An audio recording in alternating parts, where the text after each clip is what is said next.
What is up, Doc? What is up, everybody? I'm so nervous. I'm not nervous. I just got it right. Here we go. What is up, everybody? It's Dr. Vibe here, host and producer of the award-winning Dr. Vibe show. As always, I'd like to say you're blessed, highly favored, a magnet for miracles, and a solution for someone's problem. And I'm a certified empowerment coach and president and CEO of Express Your Vibe Coaching and Communications. Well, this is going to be an epic conversation. And I don't like to use the word busy a lot. I like to use positive productive. But this is an individual that I've been trying to get a hold of over the last few weeks because every time I see black men in my feeds, I see this gentleman's name. And it's for a good reason. It's James Forman Jr. He has written an outstanding book, Locking Up Our Own, Crime and Punishment in Black America. And yes, I'm based in Toronto, Ontario, Canada, but this book is an important read for everybody. No matter what color you are, it's the real deal, and I hope you check it out because it is an excellent book. A little bit about Mr. Forman. He is a professor of law at Yale Law School. He has written for the New York Times, The Atlantic, numerous law reviews, and other publications. He's a former clerk for Justice Sandra Day O'Connor. He spent 6 years as a public defender in Washington, D.C., where he co-founded the Maya Angelou Public Charter School. We are blessed, highly favored, to have Mr. Forman with us tonight, and he's going to share a bit of his story, share about the book story, share about crime and punishment in Black America from a unique perspective. So, Mr. Forman, thank you so much for being on the program. We appreciate it. Thank you. It's good to be here. Excellent. And I had the privilege of having some time before live time to spend with him, and you're going to like this. So you better get on and enjoy this, whether live or replay. Let's start a little bit about yourself, background, growing up, family, etc. What was that? Where were you born, and what was family life like as a young man? Well, let's see. I was born in New York City, and then I mainly grew up we moved around a lot because my parents were in the Civil Rights Movement. So they met in the 1960s in SNCC, the Student Nonviolent Coordinating Committee. And because of that, that really required my dad, especially, he was the executive secretary, that kind of required him to move a lot. So we lived in New York, then we moved to Detroit. My parents split up when I was about 7. My mom took us to London for a few months, back to New York. But really, mainly, I always say I grew up in Atlanta because that's where I went to middle school. That's where I went to high school. That's where I feel like I grew up. Nice. What impact at a young age did your mother, since you spent most of the time growing up with your mother, what influences did she have on you as a young man growing up?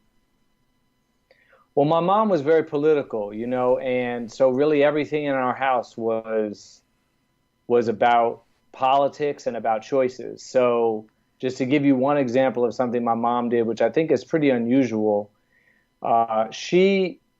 when my parents split up, after a few years, my mom looked around and she saw that she was a white woman raising 2 black young men in New York City. We lived in a mostly white neighborhood and we went to schools that were mostly white. And her friend group was mostly white. And my dad was involved in our lives, but he wasn't an everyday presence. And my mom, I think she really thought hard about her situation and she said, I need to move somewhere where my boys are going to be raised in a more diverse environment than where I'm living now. And she really wanted us to grow up somewhere where when we would open the newspaper or turn on the television, we would see Black people in positions of power and authority. She wanted us to see Black mayor, Black city council. And Atlanta, she had lived in the 1960s, right, with my dad. So she knew that city and she had friends there. And so she did really, in retrospect, I think what was like an incredibly selfless act of parenting, which was because I was opposed to it at the time. If you're a kid, you don't want to move, especially if you live in New York. Sure. But she took us to Atlanta and she raised us there. And, it was the greatest decision, I think, as a parent that she ever made because we did grow up in a community that was much more diverse than the one we were living in. And we went to schools that were majority African American. And it really did, I think, affect our racial identity in ways that is still with me today. Having a parent who's white, Was there any challenges growing up? Did you have any challenges in school, everyday life? Even though you're in Atlanta, which is mostly black, were there still any challenges because of race at that time for you? Well, I mean, I guess you could say, I think when you're mixed race, there's always, what are you, who are you, that kind of thing. But one good thing about Atlanta is it's such a diverse black community. There's a lot of mixed race people. And so it's not so strange. And once you make it clear how you identify, once you make it clear that you consider yourself African American, the black community in Atlanta is very welcoming. People are like, great, you're in with us, we're in with you. And so I wouldn't really say I had that many challenges, certainly not in the black community. Excellent. Obviously, racism is really omnipresent in America.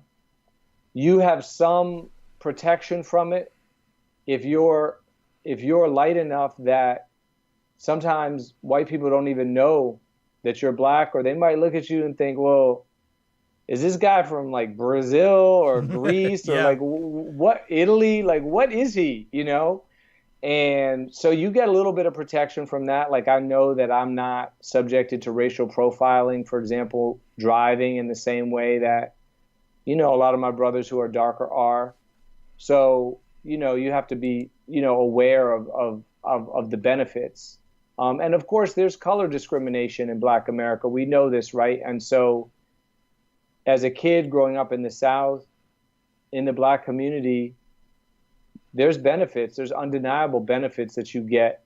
We've internalized, unfortunately, too much of that racism. So, good hair, light eyes, whatever, all that kind of nonsense in a lot of ways. But as a kid, it does help you. You can't deny that. Sure. I know from reading about you that education's been very important to you. Yeah. Who planted that seed in you? Probably everybody in my life, but I would say most of all my dad. He was somebody who, he grew up in Chicago and in Mississippi. He grew up very poor. He was a young man in the Depression, and he used to tell us about how they would eat dirt so that they could feel full when they had no food. Wow. And Wow. he always was surrounded by books. His house was one of those houses where you would walk in and it was wall to wall books. We would come to visit him. I mean, we would want to go out and play. We were kids. We want to play football and baseball. And he was like, well, let's read and talk about this book. And as a kid, honestly, I'm not going to lie, it was frustrating at times. He was so focused on education. And then he modeled it himself, because after the civil rights movement in the 1970s, he could have done a lot of things. And what did he do? He went to get a master's and a PhD. And we would see him writing his master's thesis. I mean, he was grown, right? He was like, he had kids. He was 40 years old or something. Right. He could have done a lot of things, but he chose to go back to school. Wow. So I feel like he just showed us, and he taught us that, Black people have always survived and prospered through education. And I can relate, 'cause before we came on live, James and myself were chatting, and that's something that we have in common. Both our fathers have been involved in education, and I can so much relate to those stories that you're saying that, you wanted to go out and play, but no, you can't go out till your homework is done, and you got to make sure you're in. When the street lights come on, you better be in the house. Yeah, absolutely. Exactly. I mean, and he would always have, if you ever complained that you didn't have homework, he was like, well, I have some work for you. I don't want, been there. Been there. I my hands up on that. That's good. That's good. Where did you get the passion to go into the area of law? Where did that come from? And why? You know what? It's a good question. I mean, I kind of advise people now to be more conscious about why they might go to law school than even I was. So I was very involved in politics and activism in college. Right. I was in college back in the years of trying to the divestment movement, try free South Africa. You know, when I was in started college, Nelson Mandela was still at Robben Island. Wow. And so we were all involved in that, protesting, trying to demand that our university sell all of its stock and businesses that were doing, you know, companies doing business in South Africa. We were protesting. And I really didn't think much about after college while I was in college. I was so focused on the activism of the moment. And then when I graduated, I really had to think about, well, what do I want to do next? You know, and I didn't have a plan. And I don't really recommend this to people, but that was my reality. And I thought a lot about how you could maybe have a broader impact in the world. And, you know, America is such a law, you know, law is everywhere in the United States, right? There's a lot of lawyers, a lot of people that are in government, presidents, right? Obama's a lawyer and, you know, he's not alone. And, you know, Bill Clinton before him was a lawyer. And so there's this way in which you think you can make change in this country through law. And my parents did used to talk about the role of lawyers in the civil rights movement and how important they were. So that was also, I think, a factor for me. Nice.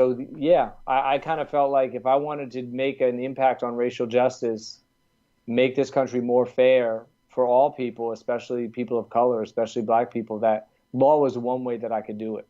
Excellent.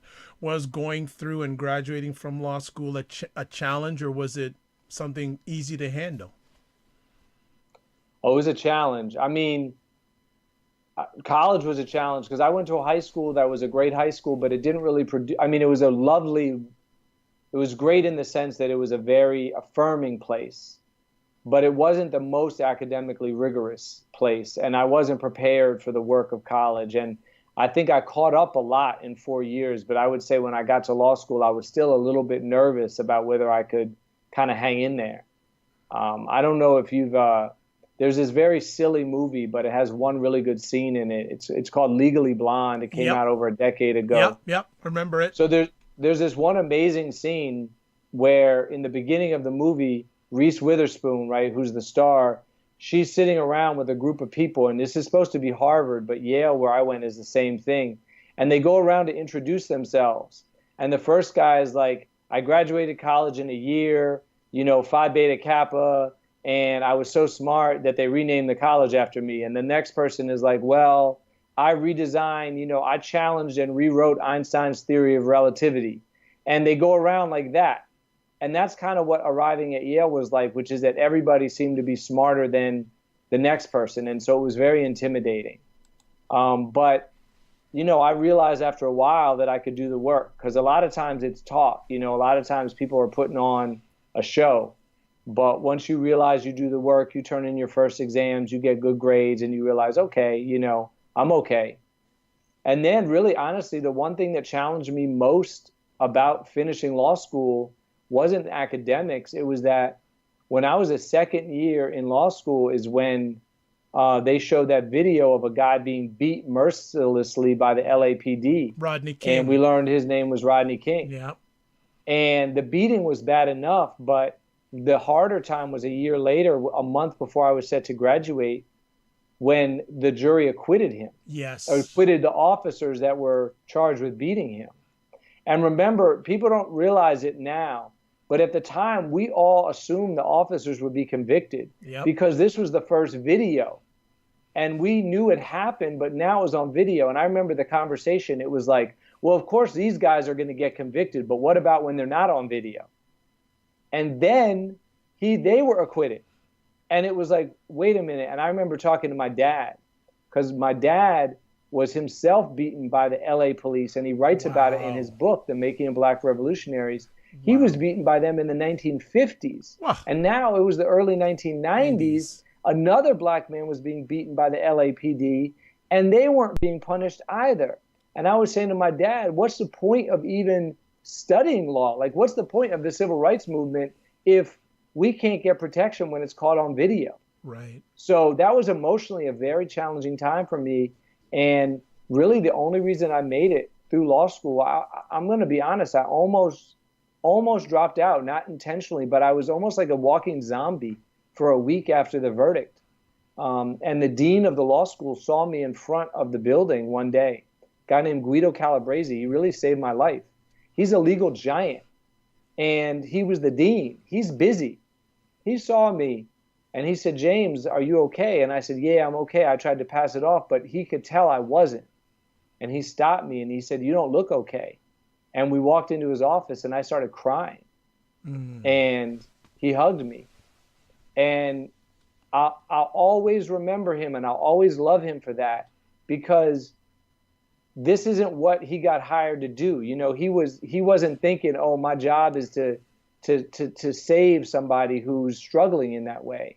But he made it his job. And so I always, as a professor now, I always really try to look in the eyes of my students the way he looked in my eyes, especially in moments of crisis, and say, "Are you okay?" Nice. Wow. Thanks for sharing that story. Yeah. Really appreciate that. That's good stuff. That is.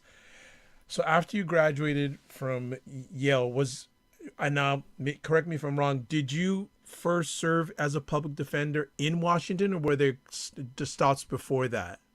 No, I that was my first job. Okay. How did you approach that, knowing what Washington was like back in those days? Well, I took the job because I viewed it as the civil rights work of my generation. I mean, you know, I had a lot of options. I had gone to Yale. I had this nice clerkship that you mentioned. But at the same time, it was even clear to me then, you know, we didn't have the term mass incarceration, but the studies had already come out. The Sentencing Project had issued a report saying, first, that 1 in 4 young black men was under criminal justice supervision in the United States. And then a few years later, they issued a new report saying 1 in 3. I mean, the 1 in 4 report was shocking enough. The 1 in 3 report was even more so. And so it was clear to me at that point that something was wrong in our criminal justice system, and something was wrong in a way that was taking a particular toll on black communities. And I wanted to do something about it. And I felt like, as a public defender, I could put my body on the line. You know, public defenders, we don't do policy change necessary, right? We're individual representation. But I felt like I could stand there next to somebody charged with a crime, and I could give them the very, very best legal representation that they could ever get, or I could at least try to, I could pledge to. And so that's what I tried to do. And for those people who have read the book, or those who are going to buy the book, that's where this book really starts, where James is a prosecutor, and there's this 15-year-old out of juvenile detention. And basically the thought is, okay, he's probably going to get a reduced or light sentence from a black judge. But no, he ends up going to juvenile detention. And that's where the story starts. And it was hard for me to read that, because I've seen that a lot. And that's where the book starts. And I go, okay, I got to really get my game face on reading this, because this is not a joke book. What I love about what you've done about this book is the approach that you've taken, basically what blacks have done in regards to this situation. And a lot of people wouldn't go there. So when you started writing this, what made you go that direction instead of maybe another direction? Well, like you said, it was what I experienced. And so, you know, that case, there were a lot of cases like it, but that case in particular really stuck with me, where I was trying to get my client have the judge put him on probation.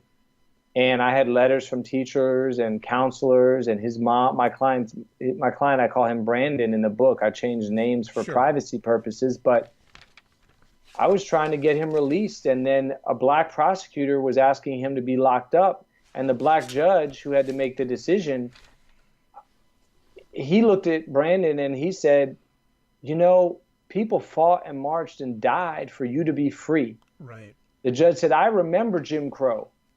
I grew up in Jim Crow." And he said, "I know you have it hard, but it was a lot harder back then.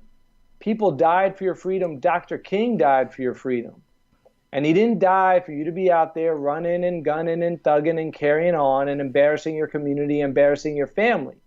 Well, my client had pled guilty to a possession of a gun and possession of about $20 worth of marijuana. And to have the judge use the same civil rights movement that had brought me to court, right? I thought I was the Martin Luther King character in the story. Right. And now the judge was making himself the Martin Luther King character and saying, invoking the civil rights movement as a reason to lock up another young black man. And for me, I felt like, you said, would you go there? I felt like somebody has to, because this is a reality. Now, you have to do it with empathy. You have to do it with compassion. I felt like when I wrote this book, I had to really do two things first and foremost. One, I had to put myself in the shoes of people who had done things that I disagreed with. Right. I had to understand their motivations and tell their story as fairly as I could. Number two, I had to write about the role that we have played in helping to develop mass incarceration without in any way letting the larger society off the hook, without in any way saying that racism is not a problem, without in any way denying the role that racism and white supremacy have played in creating the structures that we exist in, but at the same time saying, what role have we played? To what extent have we been either complicit or have we embraced the same tough on crime policies that our national government has embraced? So trying to always straddle that line of telling the story of what black people have done without in any way diminishing the role that racism played was like the main struggle of the writing. When you started writing the book, and I'm sure you may have told one or a few people about the direction you were going, what were their responses? I got a few different responses. A lot of people said, "Oh, that's great." Some people reacted the way you did. They said, "I've seen this reality." Like when I would tell the story about the judge, there's people that would say, "Yeah, I've seen that. I saw that with a black police officer in my neighborhood, or I saw that with a black prosecutor, or I saw that with a black judge." So there were some people, and there were some people that just knew the numbers, like the incarceration rate in DC is as high or higher than it is elsewhere. So whether or not you've seen it yourself, it's an empirical reality that we have to grapple with. So some people reacted that way. I would say that was the majority. And some people said, kind of going back to what I said before, they said, well, that's an important story, but you better make sure that when you tell it, you don't tell it in such a way as to let white people off the hook. And because there were people that were nervous that you could tell it that way. And I didn't want to tell it that way, but they really encouraged me to make sure that I was kind of careful in how I wrote it. The book is divided into two parts, origins and consequences. And I don't want you to get too deep, but what are some of the origins that have contributed to this issue in Black America? And the funny thing is, you use Washington, D.C., but it's a reflection of the whole American nation. You're right. And most of the story is grounded in D.C. because I thought, because D.C. had a majority black city council starting in 1975, and they've had all these black leaders, police leaders, the police force in D.C. has been majority black since the early 80s. I felt like it was a good kind of crucible to do this examination. But I also bring in stories from New York, from Atlanta, from Los Angeles, from Chicago to kind of, flesh it out. I think the first thing that we have to recognize is this generation of black elected officials that came into power after the decline of formal Jim Crow in this country in the 1970s, they came into office at a time when crime was rising dramatically and addiction was rising. So the homicide rate in D.C. tripled in the 1960s. Whoa. Throughout the United States, it doubled. And addiction as well. So, people probably some, folks remember crack, Yep. maybe, but not that many people remember that heroin was the crack before there was crack.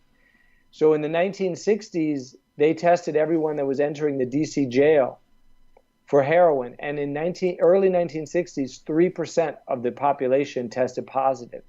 By 1968, it was 45%. Now that's an epidemic. Wow. And it wasn't just numbers. It was also the pain and anguish that people were feeling. I went back and I read letters that black citizens wrote to their elected representatives in the late 60s, early 70s, to the members of the DC Council. And the pain just leaps off the pages. People said, I feel like a prisoner in my own home. I feel like a stranger on my own streets. I don't recognize the community that we become. I can't walk my kids to school because a drug dealer is on the corner. I can't let my kid play after school in the park because of the shooting. You have to do something. Now, so folks, right, are scared. And who's receiving these letters? Who's the you in the you have to do something? Yeah. That's the generation of black elected officials. And these are folks that they came out of the civil rights movement, many of them. Right. They came out of the South. They remember when you didn't call the police in a black neighborhood because they weren't going to come. And if they did, they were just going to make matters worse, right? And so they now come into power. They are bound and determined to do something different. They want to protect these black constituents that have never received the protection of the law that they deserved. And so they're very motivated to provide law enforcement. They are very motivated to provide more police, more prosecution, and more prisons. Now, let me just say one other thing, which is the sort of final big argument of the book is, because you might be wondering at this point, well, but why police? Why prosecution? Why prisons? Why do they turn to those as solutions? And the point that I make in the book is that almost everybody that I wrote about didn't only want those things. They wanted those things, but they also wanted better schools, more jobs, better housing, gun control at the national level, an end to segregation and racism. They had what I call an all of the above strategy to fighting crime. But now here's where racism comes in and white supremacy comes in. The black political leaders, they didn't control the federal government. Right. They didn't control Congress. They couldn't create a Marshall Plan for urban America the same way that the United States did in Europe after World War II, which is what they wanted. So they wanted all of the above, but the larger society was only willing to give them one of the above. And the one of the above was law enforcement. And that's what they got. And that's really the tragedy of the story. It's interesting in the origins part, some of the people that you mentioned, people that we look as pro-black American these days, people like Maxine Waters, people like Eric Holders. And when I was reading that, I go, really? It's sort of like Johnny Cochran, Cochran, O.J. Simpson's lawyer. Yeah, all these people. I'm going, and you threw me for a curve. So here's the thing. You have to go back to the story of the judge in a way. Okay. A lot of these people, they were pro-black. In other words, you say you think of them as pro-black. Eric Holder is and was pro-black. Like, let's use him as an example. Right. My book is in no way trying to suggest that he's not deeply committed to the African-American community. In fact, one of the things I use the term a couple times in the book, race man, yes. right, to write about different people. I say, these aren't Uncle Toms. These are race men.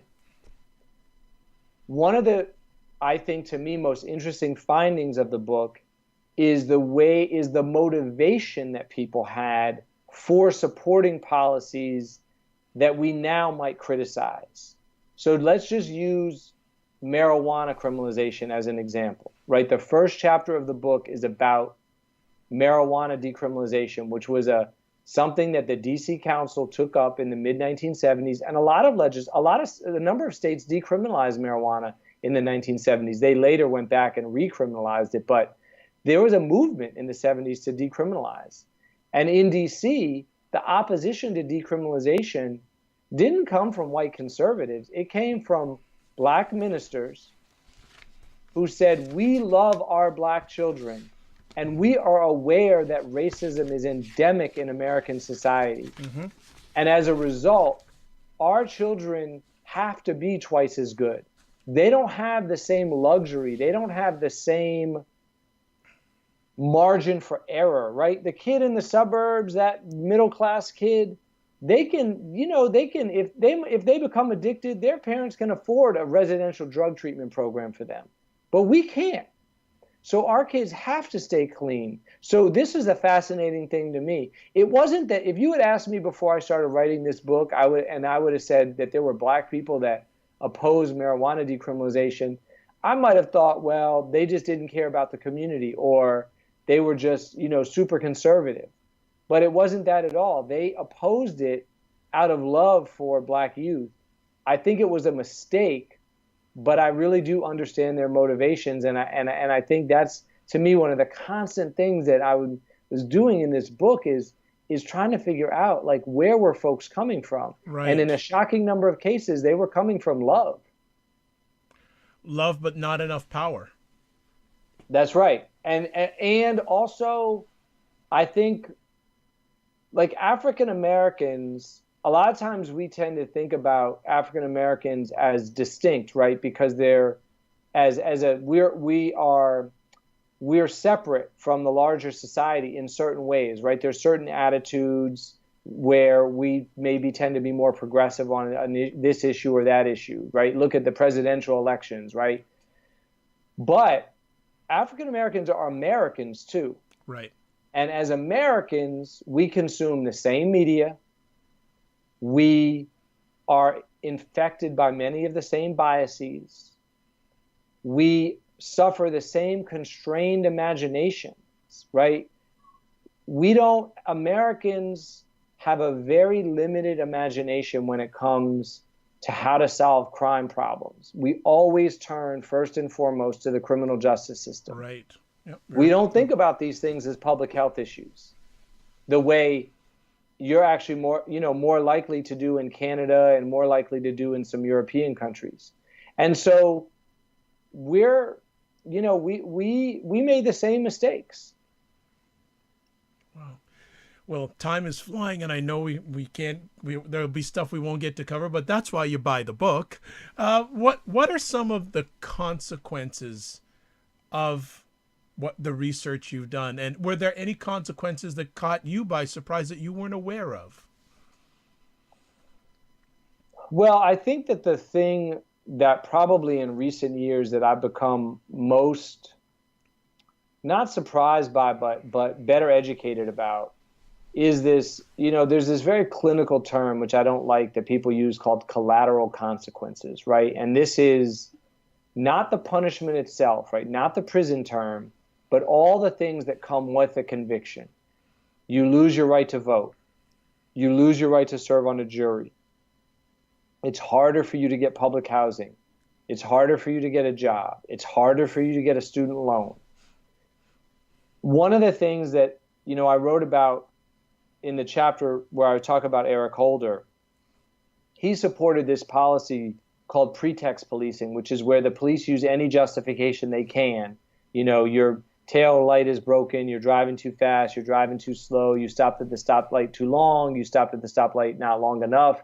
And they use that as a basis to pull you over and then search the car for hoping to find drugs or guns. In DC, it was guns that they were looking for. And I had always thought about that in terms of how my clients, right, the people like Brandon who maybe got arrested and now had a gun charge.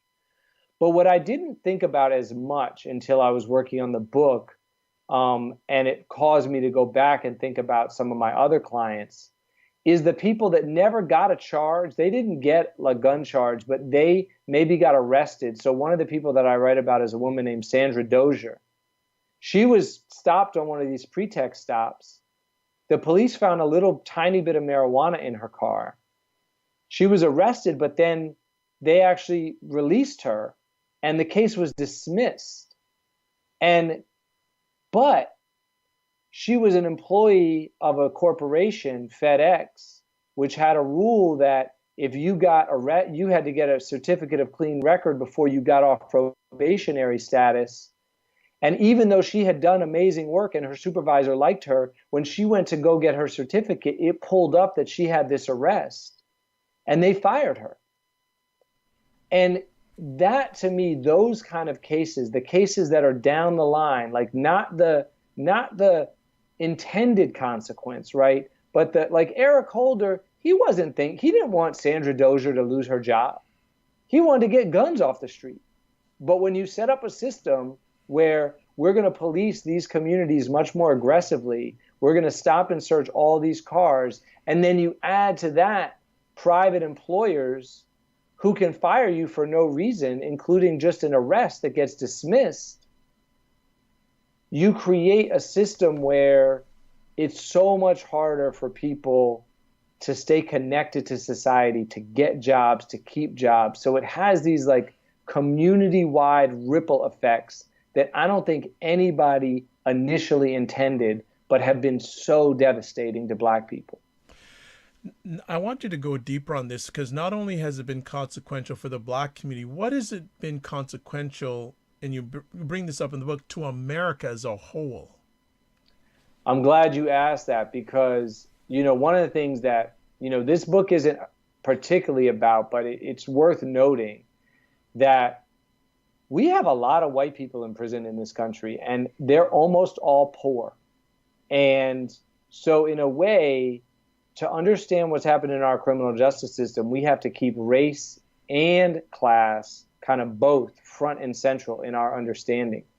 You can go to states where most of the people you'll meet in prison are white. And the one thing about them is that they're poor, they're under or uneducated, and the system is pretty brutal towards them. So I guess what I would say, to me, one of the lessons from the book that applies not just to the Black community, but to the country as a whole, is that this is a system that was built, like, we never had a vote. There was no moment you can go back in history and say that we had a national vote on whether we wanted to be the world's largest jailer. No one was ever like, hey, you want to pass Russia and South Africa and lock up more people than Stalin? Right? Nobody offered that it's not how it happened. What happened was, over 40 or 50 years across 50 states and DC and the federal government, 3,000 counties, every part of our system, from police to prosecutors to judges to probation to parole to lawyer to legislatures to private industry, everyone got harsher all at the same time over a sustained period. And the result of that is mass incarceration. And so I think, to me, one of the big messages of the book that applies across the country is we're going to have to unwind it in the same way. We're going to have to unwind it with a series of small, none of them by themselves, silver bullet steps, right? But small actions, which in the aggregate will help to create a freer society and a more humane criminal justice system. So we're going to have to do things like elect progressive prosecutors, which happened this past November for the first time in my memory. In the first time in history, actually, in this country, people ran for prosecutor on the claim that, hey, I want to lock up less people. And They won. Wow. That's never happened before. This happened in Florida, in Texas, in Alabama, in Colorado. We've kind of missed it because there's been so much attention on Trump and Sessions and how terrible they were and how demoralizing that election was. But at the local level, there was a lot of progressive wins on criminal justice matters.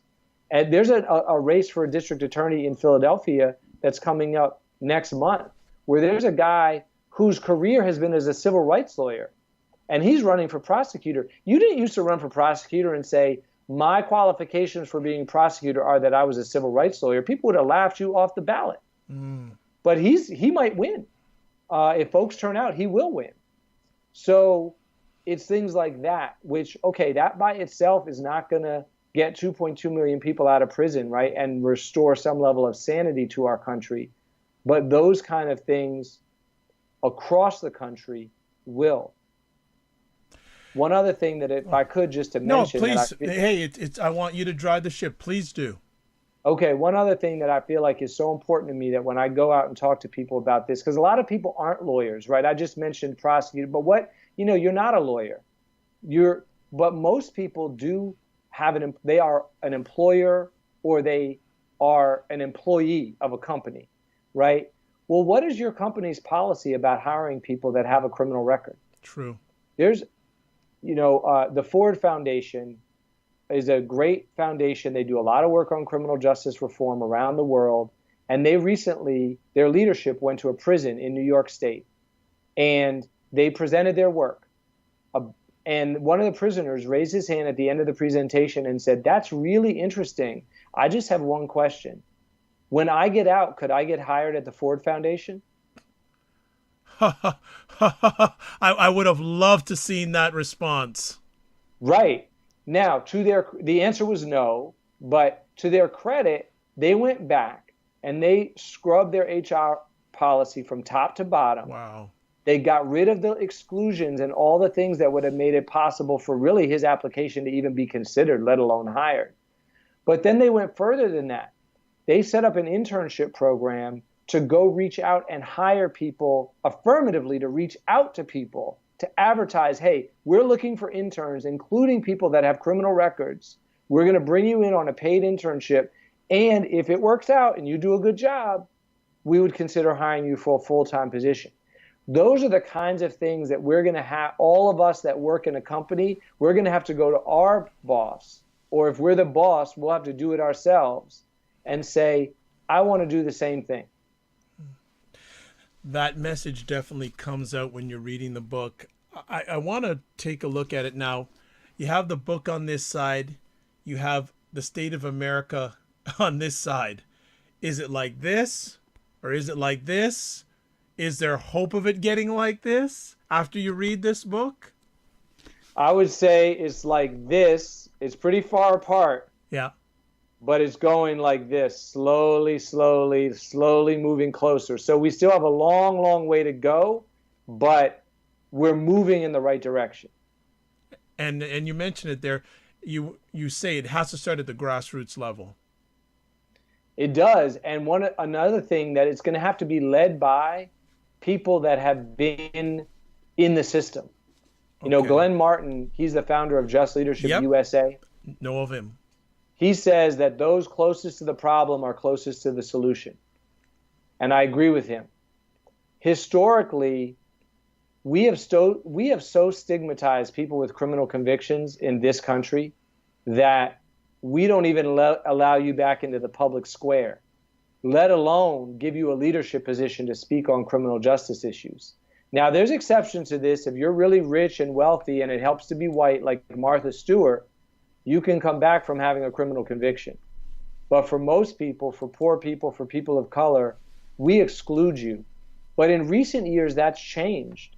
You know, Glenn Martin, you said you know of him. There's about 25 or 30 criminal justice reform or abolition organizations in this country that are led by people with criminal records. And those voices, we're going to have to elevate them. We're going to have to let those folks be the spokespeople. What has this book shown about you that you may not have known before? Wow. You know, I never thought, I never thought of myself as the kind of person who was really good at getting in somebody else's shoes and trying to see the world through their eyes. I can't say that. I mean, I might have aspired to be that person, but like to go back to the story that we started with, when he locked Brandon up, I was just so furious that the idea that I would try to understand his words and his Martin Luther King speech as anything other than an abuse of power was beyond me. And now I still think he was wrong. And I still think Brandon should have got probation. And I still think actions like his have caused a lot of damage to the Black community and to the nation. But I'm more understanding of where he was coming from and how you could see his position as a civil rights position, even though I disagree. You mentioned civil rights. What do you where do you think the state of civil rights is right now in America? Well, I think we're at a really bad time at the national level. I mean, I think that you know, Jeff Sessions, I'm a lawyer, and our attorney general is the worst possible choice that I could imagine for attorney general from anybody in the United States Senate on matters of race, on matters of criminal justice. Ray, you got to remember, this is a guy that he couldn't be confirmed as a federal judge in the 1980s because people were worried about some of his things that he had said and done on race. And now he's the attorney general. President Trump, I think, is doing everything. I think he knows that the only possible way that he could ever remain in power and the Republicans could ever remain in power is if he suppresses the votes of black people and of students and of poor people. So I think that we're about to face a really massive, unprecedented effort at limiting the voter turnout. Yes. Shortening the number of days that you have. I mean, it's already crazy things in this country, like we vote on a Tuesday. Like, why do we vote on a work day? Why don't we vote on the weekend? And why don't we have weeks to vote? Why would voting only be available on one day? And why are there long lines? I mean, in Canada, you must look at the images of our elections, and it must just seem like, what are these people like? Is this crazy? Like, James, that's a whole other show. And I could get, let me just put it there. People are looking at your country right now and going, what that? And a number of people I know say, I have no intentions going down there for a few years. Can't blame you, my brother. I cannot blame you. You know, we're just going, really? Like, I have a very good associate of mine. He calls your president. He doesn't call him by name. He calls him 45. Right. He doesn't even say the name. He says 45. And we're just going, wow. And I think what would have been very interesting, too, is if Ms. Le Pen would have got elected in France, that would have been even more interesting. Well, I'm really glad she didn't. And I think that, you know, we have to remember, even in this country with all of the madness, Hillary Clinton did receive 2.9 million votes than Trump. So one of the things or than 45, as your friend would call him. So one of the things that I always try to tell people is we have to keep our energy up, and we have to keep our optimism up, and we have to keep our determination up. And if we do those things, we will be able to resist, and we will turn back 45, and we'll make sure that we have 46 in 2020. There you go. In closing out, I want to read the last paragraph. It's before the epilogue, and I think it's really powerful, and I'm just going to read it here. This history reveals that no single factor or even institution is responsible for what happened to Sandra Dozier, and James mentioned her earlier. But it also suggests that there are many moments when D.C. and the nation could have pursued a different course. If the D.C. Council had chosen to decriminalize marijuana when it was first considered the issue in 1975, Ms. Dozier would still have her job. If the D.C. police hadn't targeted drivers in the city's poor black neighborhoods for pretext stops, she would still have her job. If FedEx and other employees had a more forgiving policy toward arrests, if they were willing to look at individual circumstances rather than adopting a policy of blanket exclusion, she would still have her job. And if America had implemented a more robust policy of urban revitalization, if it had ever undertaken a Marshall Plan for the cities, somebody with Ms. Dozier's grit and determination would still have her choice of all jobs. There's a lot of Ms. Doziers out there. Yep. Before we close it down, James, do you have any final words you'd like to share with our audience? No, I just appreciate you having me on. I really have enjoyed this conversation. Thank you. Really appreciate having you on your first Canadian conversation, which is always good. Folks, pick up the book. It's just look for it on Amazon. It's everywhere. I'm glad I have my copy. I'm speaking it one day. I will get this copy autographed, God willing. Yeah, man. I'm gonna come up to Toronto. I'm gonna There are come people. see Emil, and I'm gonna come see you, man. Well, there are people up here that would like to get your perspective, and we need people like you on this side of the border also. What is next up for you?